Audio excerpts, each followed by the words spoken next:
Good afternoon, everyone, and welcome to this financial services session. My name is Guy Metric. I run our global financial services industry team here at Appian, and I'm delighted to have with me on stage today Ula and Julius from Citibank's risk technology team. And they're going to spend a little bit of time talking about their journey with Appian, the applications that they've built, and talk about some of the opportunities and challenges that they've been looking to solve as part of their project delivery with Appian. So hopefully earlier on you were able to see Tom Beattie's main stage presentation, which I think was excellent. Now we're going to get really focused down into risk technology, and hopefully this should be a very good interactive session. There'll be time at the end for questions, so please feel free to ask them as they occur to you. So without any further ado, I'm going to hand over to Ula and Julius. Thank you, Guy. Actually, I must say that I'm feeling like a movie star right now, with all the slides on the stage, being kind of wow effect. Anyway, you've seen so many presentations today, and you went through like really fantastic topics like Jaguars and building automotive cars and how Appian can solve the problems there and many complex processes there. You heard about the investment banking presented by Tom and some other topics. And our job today will be to, first of all, take you through the journey of risk management. And I'm glad to hear from the beginning, because every person that was so far presenting on stage, especially on the main stage, was touching on this topic. So risk management is embedded everywhere, and today we'll touch it from the financial risk perspective, financial industry perspective. So, as Guy said, my name is Ula Antonkiewicz-Kotla. I'm working with Citi for more than 22 years already, so I'm adult in any jurisdiction, and I will not tell what it means. And also, I'm bringing a lot of experience from the risk management area, and not only from the technology, from model development, from the model governance. I will not bore you with all my experiences, but 22 years, it tells the story. And I have like pleasure to be on the stage together with Julius. Okay, my name is Julius Presch, and I have a pleasure to be on the stage with Ula.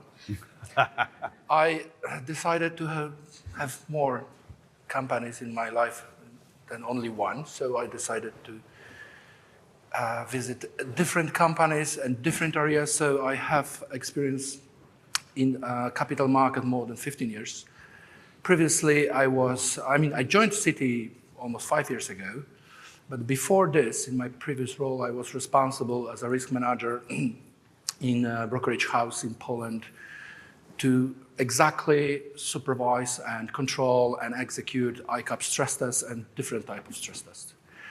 Even before, I had a pleasure to open a first carbon brokerage house in Poland.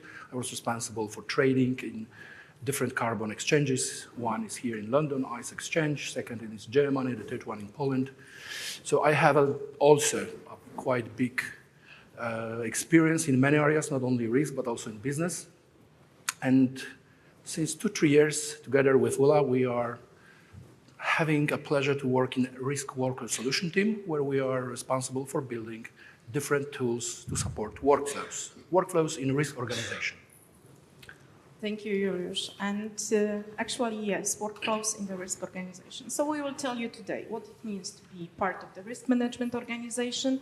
We will tell you what kind of proposed solution we proposed, what kind of problems we were solving, and we'll take you through the specific use case that is mostly to the model governance related. And with that, next slide, please. I like these words. I will tell you the story about the risk and the risk management. I have just a few minutes for that, but it's really complex and complicated area. So that's why, as an introduction, I'm really glad, I'm really happy that we are participating and cooperating with Appian and using Appian technology for solving of many problems. Why? Because risk management in the financial industry, in the banking, is so much complex that people should not spend time doing stupid things. They should have the time for thinking and analyzing and understanding. So that's why this is where process automation actually helps with, to give this thinking space for everybody. Why is so much important in the banking industry? Because banking industry, it's the business of risk. It's the business of taking risk and smartly managing risk. So no matter who is telling you, whatever is telling you, in some of other businesses, risk is not so much important. Risk is not part of every step that you take, every area that you deal with the clients, etc. Banking is different. So how risk goes through the whole financial world. So within Citi, for example, I will do this based on the Citi experience.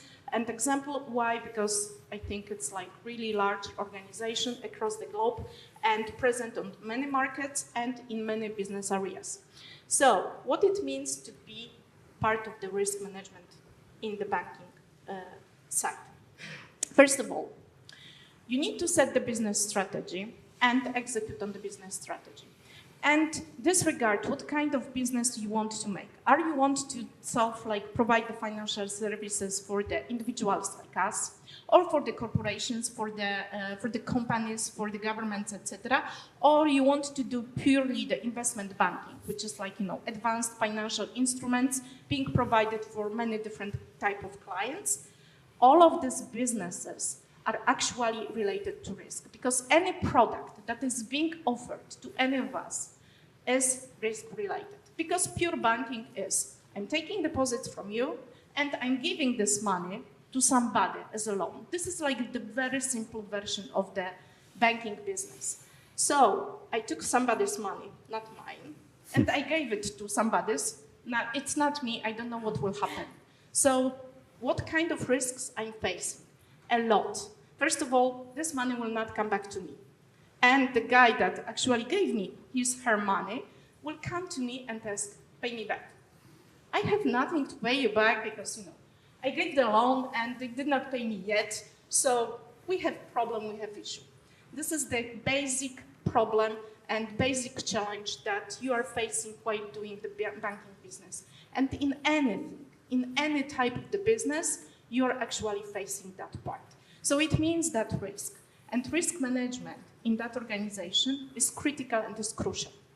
So any process related to risk is critical, is crucial, is complex, and actually requires a lot of knowledge. So that's why proper process automation for that is in the high demand. And together with Julius, we are representing risk area, and we are representing how you can actually transform and translate very complex and complicated processes that are being related to identify the risk, measure the risk. For the risk measurement, we are using advanced modeling techniques. So I think banks are leaders in terms of starting having models. So formerly we were calling this as models. Now you can call it as AI, machine learning, different types of names. But actually, we are building models for measuring and managing the risk. And we are using that in daily processes, checking how much capital we have.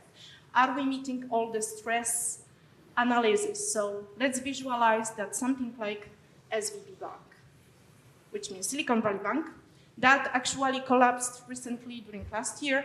And there were many risks, liquidity risks, but actually what happened ran on the bank. So people started to withdraw the money, which caused a lot of problems for the banks. Finally, it went bankrupt and need to be protected by the US regulators. So to identify this quickly, to understand how to react, to know how to measure that process, you need the good models for that. So having good models, it's really complex history and story, how to organize everything around. So when you have the models and measures, then you need to verify if risk that you took is in the level that you like. Because it's not very challenging and difficult to expose yourself to the unlimited risk and go bankrupt as SVB. You want to operate on the market for a long time, so that's why you need to set the limits and you need to track if you are in the moderated level of the limits. And for that, you need the proper reporting and proper analysis and the decision making.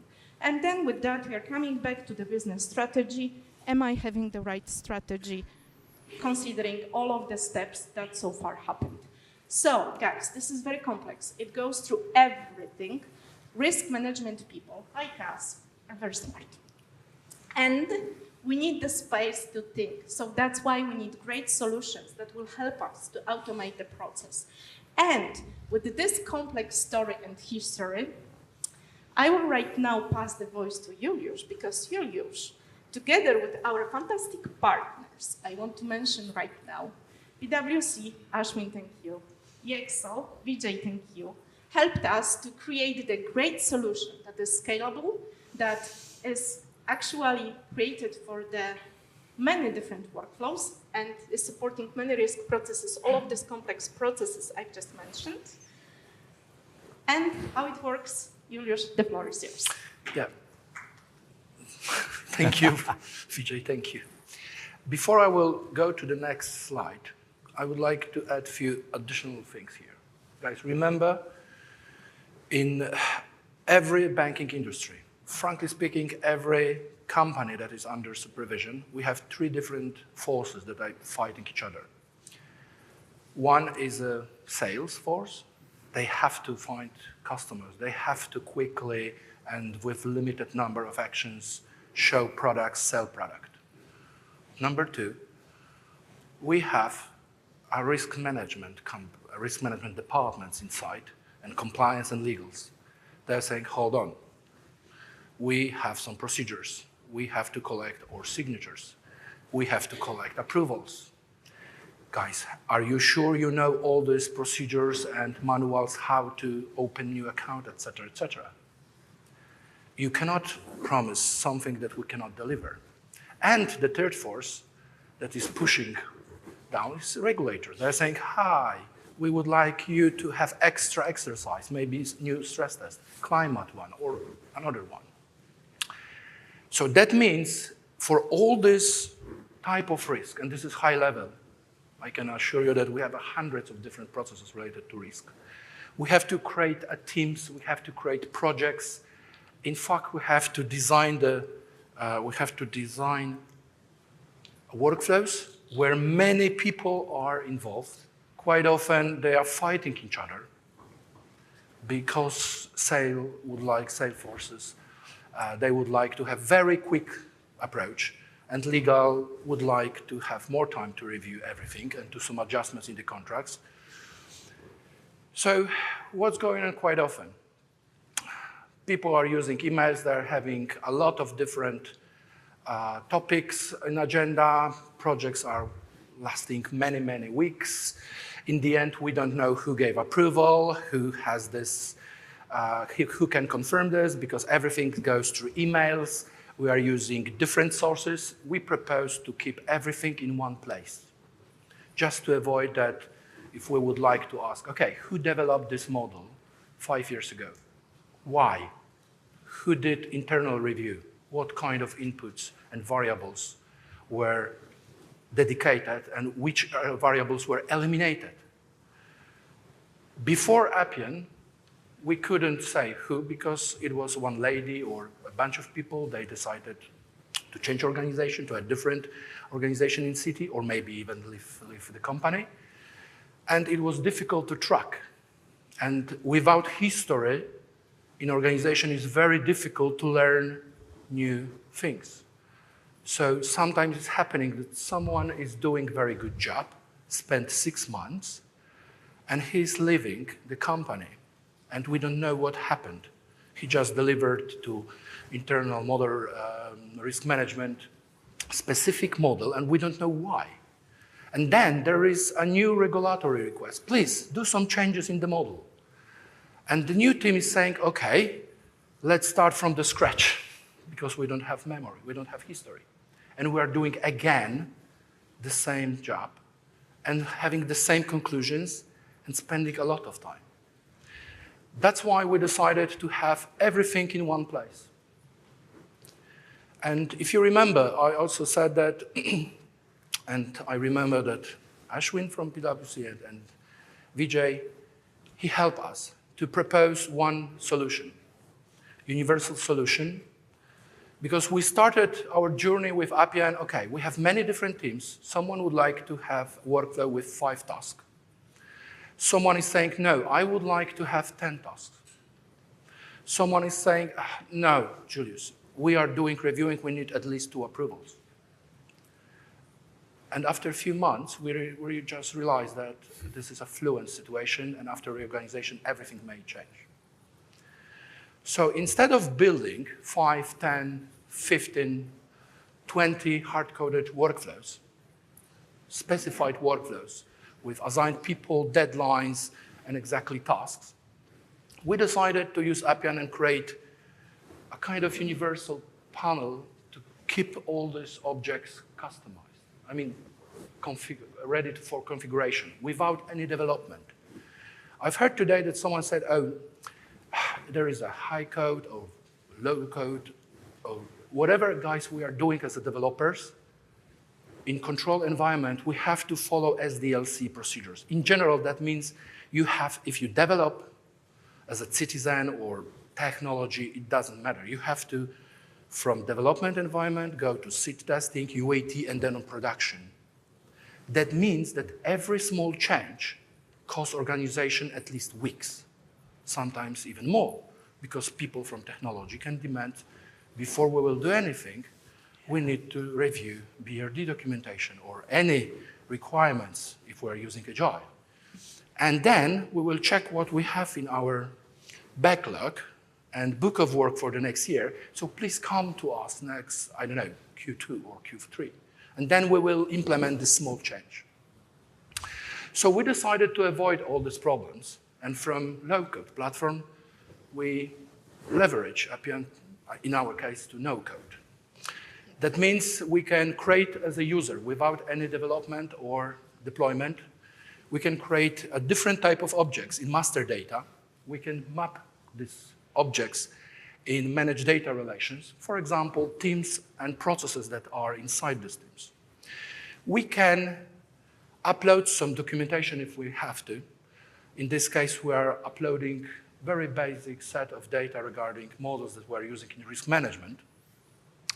We, of course, are having master data audit. So we are tracking all changes in this master panel. But the most important thing, we can also create a template of workflows. For one run, it could be 5 tasks. Next time, I can propose a new version without any development, without any deployment, without testing.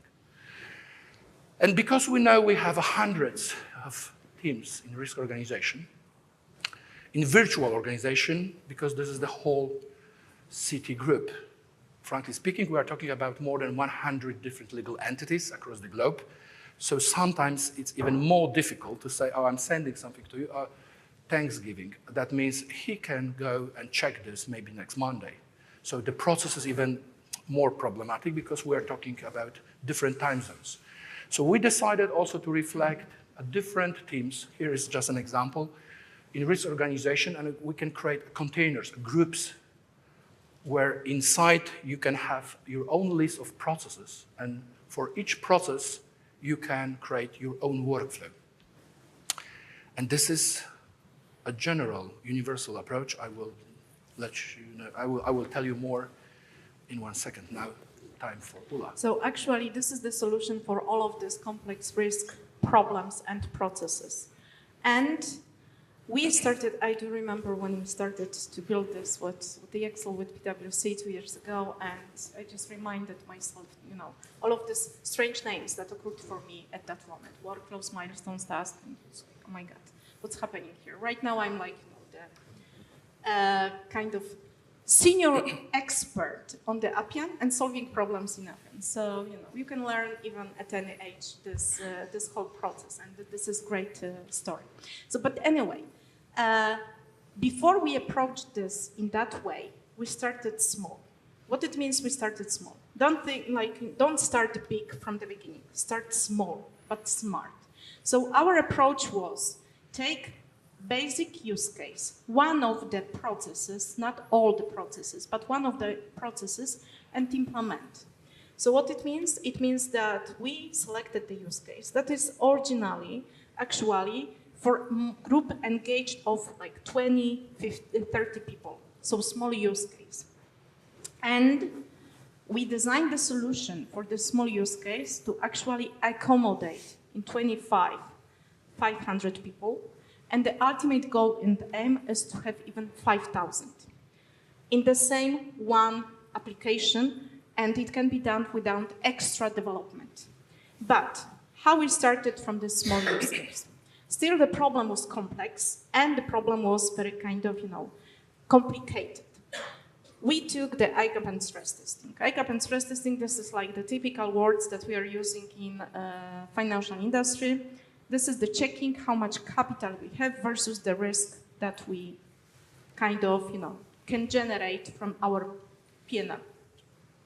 And this process engage and involves many teams. Why? Because this is the process driven by the regulators across the globe. So let's imagine 50 legal entities in LATAM, in Asia, in Africa, in Europe, not in US, but in South America.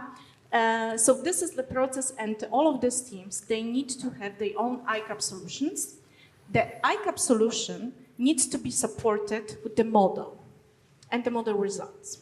So each of these teams developing their own models for satisfying their own regulators doesn't make sense. It's worth to centralize it. So have 1, 2 models that then you can customize for these 50 groups. But managing the process, connecting all the legal entity people with the central teams, understanding what are the requirements, preparing the plan for building the model, adjusting the model, etc. It's really complex process,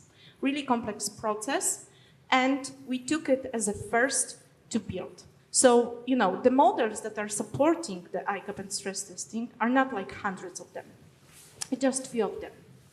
But we use this as a case. Okay, so whatever we build for the few, then we can replicate for all and use it as a good example for that.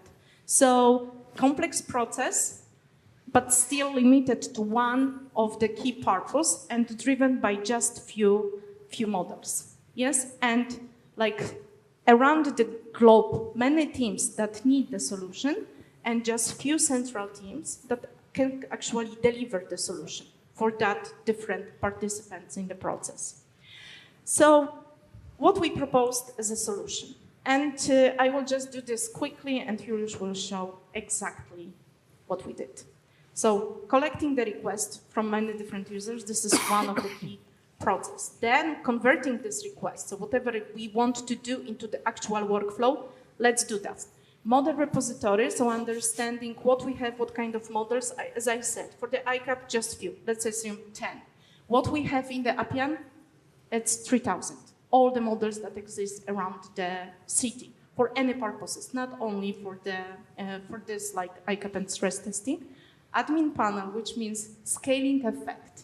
So start small, think big, from 20 to 5,000 at some point in time of the users. So covering all the model governance processes, including even the one that are just in front of us, which means generative AI models and any other models here.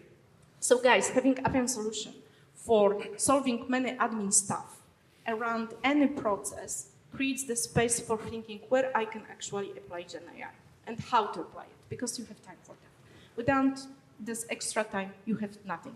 And of course, the most important part, actually not the most, but very important, and maybe it doesn't exist in other industries, but in banking, it's very much existing, data sharing.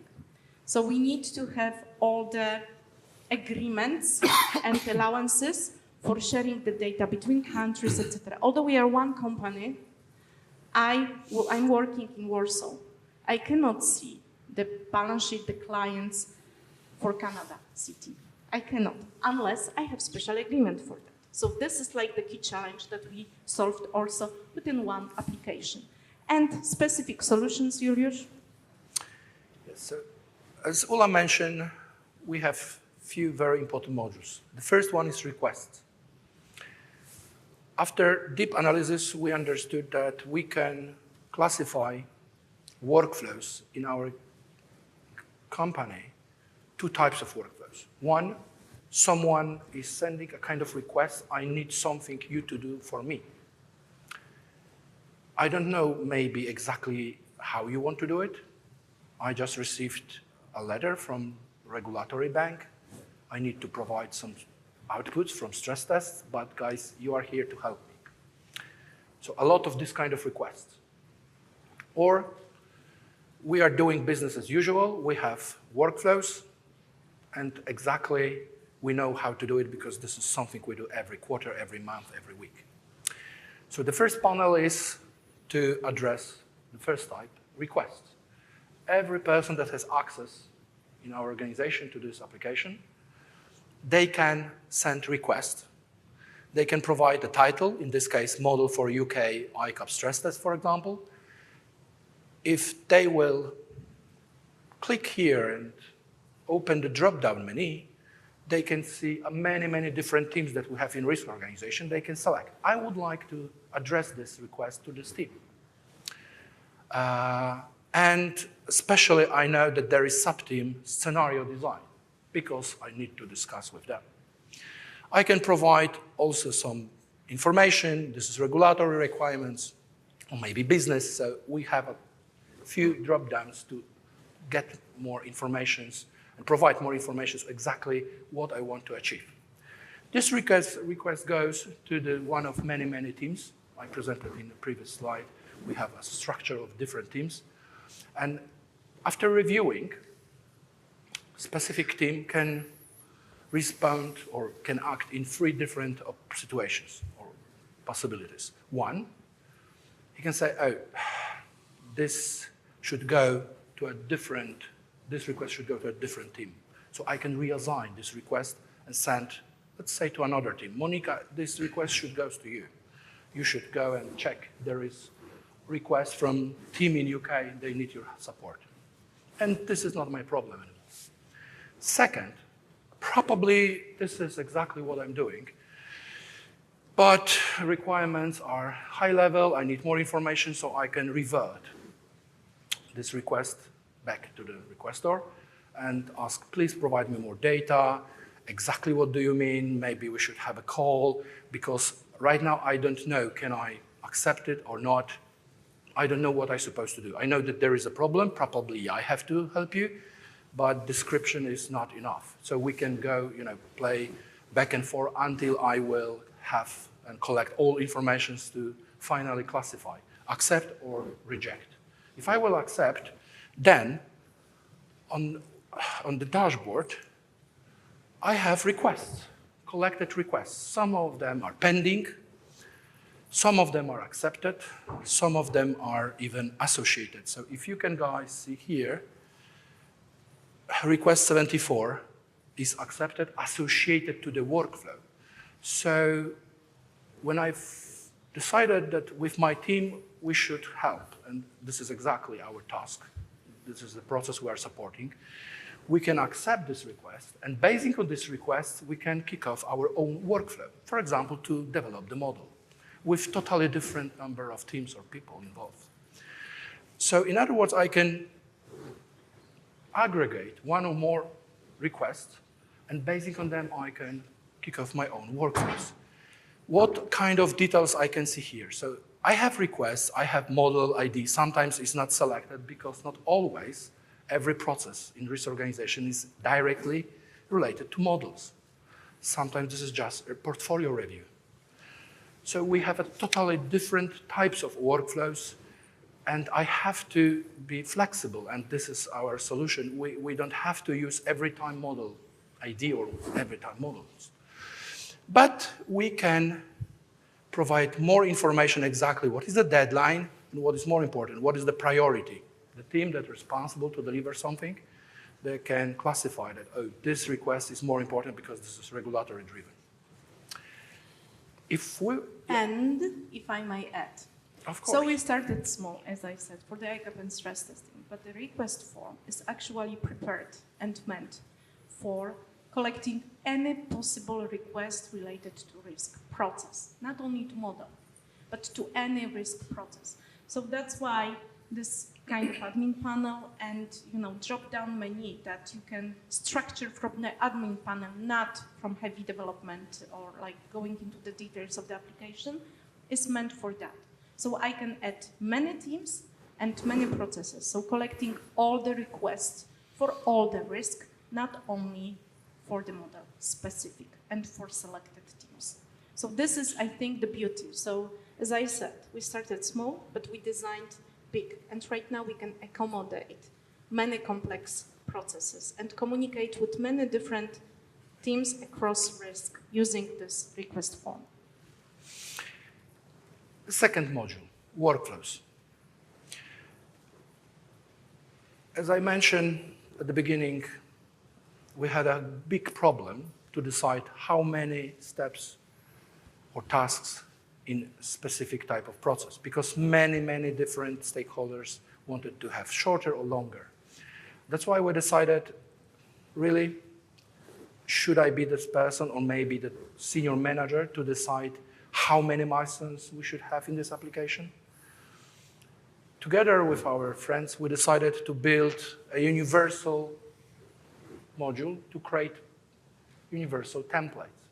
So for specific process, we can create workflow where you have 1, 2, 3, 4, 5 milestones and without any development, without any deployment.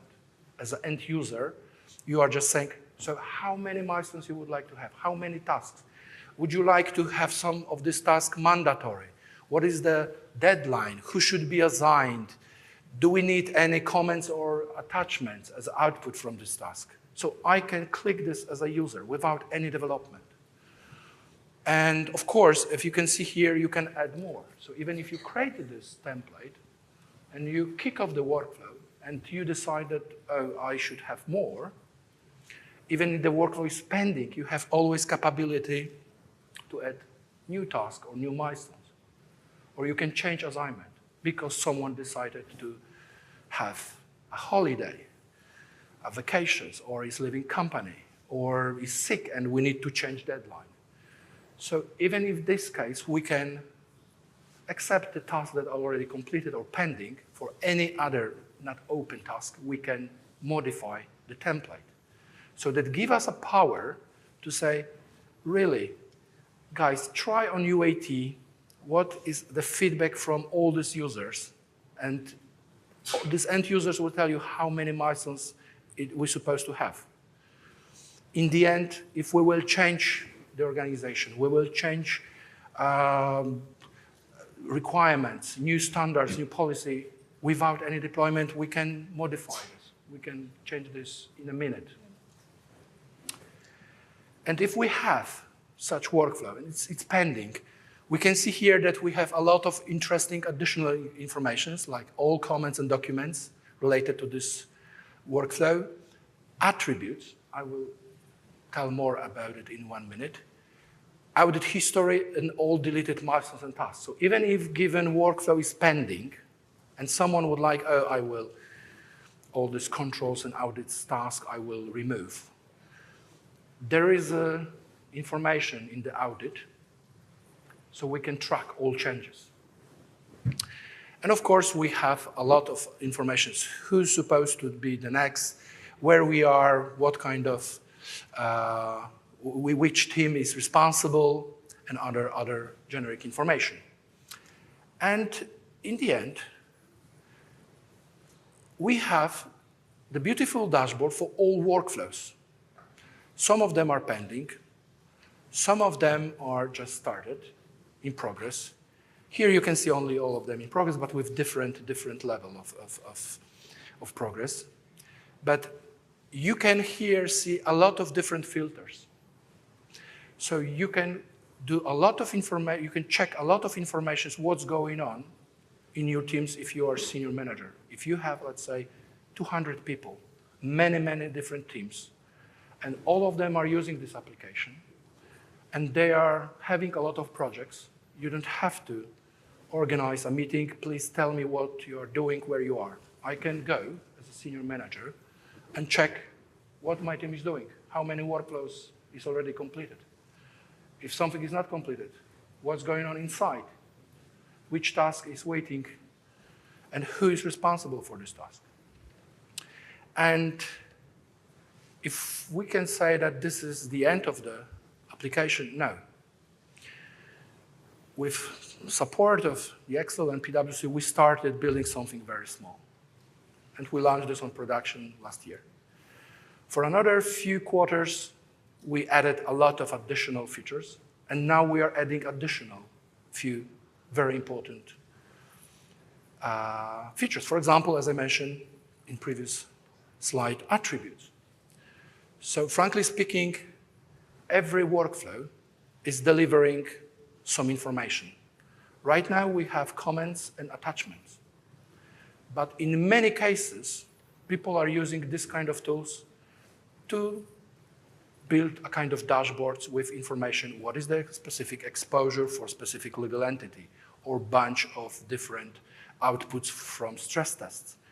So they are having a different type of attributes. Sometimes this is just a number, real or integer. Sometimes this is just a text. Sometimes this is just logic, yes or no. But in general, they're using this kind of workflows to create a different type of dashboards presenting different set of additional attributes. What we are doing now, and probably in the next quarter, we will release, is exactly adding universal attributes to both requests and workflows. It gives us a power to create unlimited number of forms as a request. And I can say, oh, if you have a specific process customized for this specific type of process, and you have 5 or 6 fields, all these fields always should be provided, we can create this request without any development or deployment. The same for workflows. And actually, what you've seen here, it's like great usage. I think it's great usage. It's for you to judge, but my personal opinion is this is great usage of the Appian technology. But what I wanted to say, the result that we've built is not just the technology. Because, you know, automation is not about the technology. Technology is fantastic. It's allowing you to do some stuff. And Appian helped us and allowed us to do some stuff. But actually, automation means changing the mindset and approaching the process and the problem from different perspective. We started with specific problem and specific use case. If we would deliver what requesters wanted, so solving for that use case, of course, it would be perfectly customized solution for a given group of people, 5 of them. From the organization that employs in the risk area, we have 6,000 people. We would deliver the solution for 5, customized. Nobody else would love to use it. Why? Because it was just reflecting 5 heads. And other 5 heads have different opinions. So the key challenge here was to actually brainstorm and not develop what they want as requesters, but develop in a way that we satisfy their needs and we are minds agnostic. We are providing the solution that will survive person ABC, Monica, Ula, and somebody else. It will be just living in the organization because it supports the process and it's smartly designed to support the process, not support my view of that process. So I think this is really big challenge that just solving for specific will not give you the area and the space for being really kind of, you know, great for more and survive going forward. Why? Because for surviving going forward, you need to be people agnostic, you need to follow the well-designed and smartly set up process. And this is actually what we did, and I'm really especially proud of it. And we were supported on that journey by PwC, by Excel, and together with Julius and our team, we are spending less time developing, but what we are spending time, how to design smart solution that will actually survive us in the organization, and people will be using this because they see the value. And Appian is also helping, providing great user experience, which means, you know, any applications you've seen today, they are all look and feel similarly. which means whatever you build, whatever you design here, I will like it. Why? Because everything looks similar. So at least I don't need to challenge myself where to find the field or what's the logic of the application. And this is really the beauty. And we did something that for the users is actually helping to scale with no code behind. Thank you. Thank you.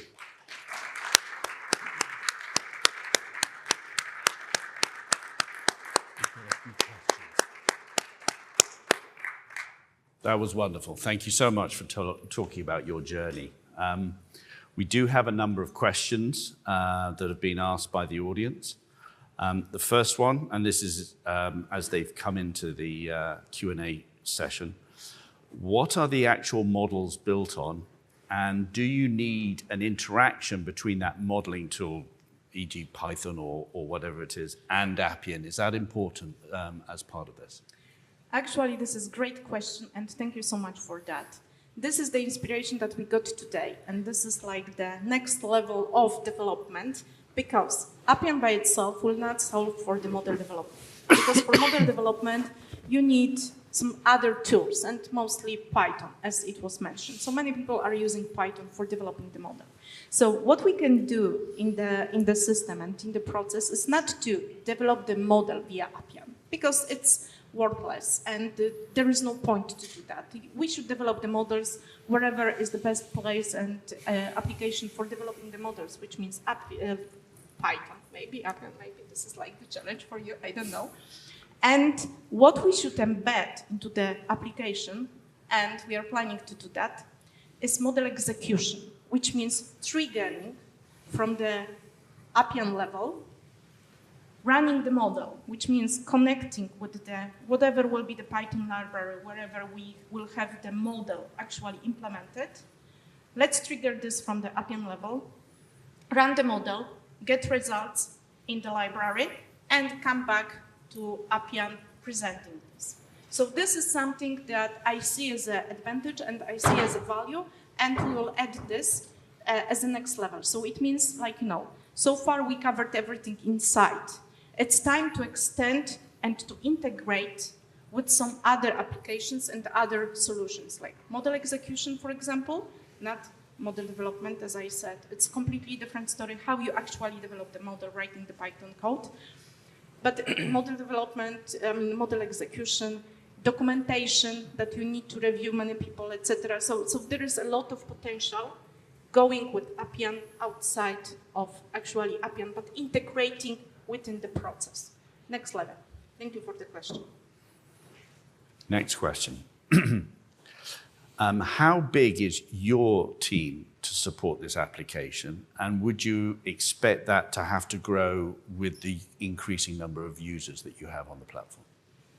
Currently, our team is responsible to support three different applications. One of them is this one, but also we are creating a new one and adding feature to currently existing. So just to support this application, I think one person is enough, just to provide maintenance. The backup, so too. Of course, I'm not talking about the whole technology team that is responsible to maintain the infrastructure, framework, Oracle, Linux that is pending in the background, right? I'm talking only about providing appropriate maintenance to this application because we developed this. But actually, we have the team of 10 people. So we have 6 developers. So 5 developers and Julius as a technical lead that is organizing everything. We have 3 business analysts and 1 person that does nothing, which means me, the manager. And one other question, I think we've just got enough time. How long was the initial build, and how big was that initial development team? So this is another great question. So I will just focus on the actual development, not everything else that was, in the organization like ours, financial work. It means that first you need to solve all the paperwork. It takes a lot of time. Then you have the pleasure to actually develop. So here from our side, there was 2 developers, but they were not at the moment developers. So they learned on the go. So we had 2 people that were learning from Excel that we're providing for us, the advanced developers. And Vijay, can you support us with how many people actually worked on your side for that? Yeah, we had 4 developers and me working as a solutions consultant and 1 tester. Yeah, exactly. So, you know, from the developers period, it was like 4 people plus the 2 that were doing some small things, but they were actually learning from these more advanced developers. This is the operating model that we took. We started with building with the Excel, and we learned from the Excel. Right now we can do adjustment, like simpler developments on our side, but for the bigger stuff, we love our partners. And how much time it was dedicated only for the development? Like, I'm gonna talk about everything else. 6 months. Yeah. So we started end of December, beginning of January 2023, and we started UAT testing in beginning of July. End of August, we decided to go to production. Okay. I think we're out of time now, but it just leaves me to say once again, thank you. Fantastic story, much appreciated, and thank you for sharing it with us. Thank you for having me.